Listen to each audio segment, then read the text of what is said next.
Les gendarmes ont réalisé une très grosse saisie d'armes cette semaine. Opération menée dans 54 départements. Ça leur a permis de mettre la main sur 700 armes de poing, pistolets, mitrailleurs ou fusils d'assaut. Les trafiquants se fournissaient largement auprès de collectionneurs assez peu scrupuleux. En fait, les investigations ont débuté il y a 2 ans et depuis le début de cette enquête au long cours, les enquêteurs ont saisi près de 2000 armes à feu. Aujourd'hui, on estime qu'il y a environ 15 millions d'armes à feu qui circulent dans le pays. De quoi s'interroger sur les règles en matière de détention d'armes. Sur le papier, elles sont très strictes, ces règles. Dans les faits, les choses sont beaucoup moins claires, comme l'ont constaté Anne-Claire Poignard, Benjamin Poulain, avec notre bureau de Marseille.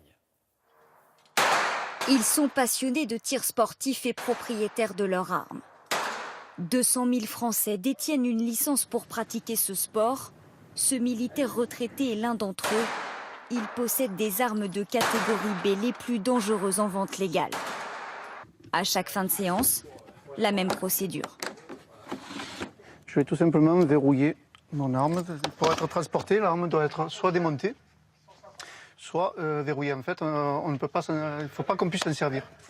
En France, il n'y a pas de port d'armes, mais un permis de détention avec des règles très précises. En cas de transport, par exemple, il faut avoir sur soi sa carte d'identité et sa licence de tir en règle.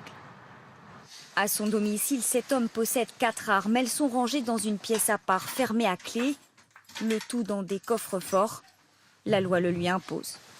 Donc, pistolet, il va en haut. Son chargeur avec. Ces armes sont démontées pour éviter tout risque en cas de cambriolage. Pareil, j'ai enlevé la culasse. Pas de chargeur.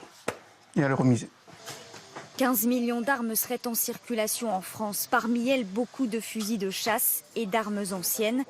Près de 5 millions seulement sont autorisés ou déclarés en vente dans des armureries comme celle-ci. Donc ça, ce sont des armes de catégorie B. Pour éviter les dérapages, la loi est stricte. L'armurier demandera d'abord une autorisation en préfecture obtenue en fournissant une pièce d'identité, un justificatif de domicile, la liste des armes et munitions, un certificat médical et un justificatif de détention d'un coffre-fort. Pas de test ni d'entretien à passer, mais il faut quand même que l'armurier ait confiance. Quand on a, et c'est rarissime, un doute, c'est plus quelqu'un qui va nous parler, qu'on va avoir une impression qu'il est dépressif, si vous voulez. Donc dans ces cas-là, on refuse la vente. Les armes moins dangereuses classées C sont-elles soumises à simple déclaration aux autorités? Faut-il renforcer les contrôles? Inutile selon cet avocat, car avant de délivrer une autorisation, les vérifications sont draconiennes.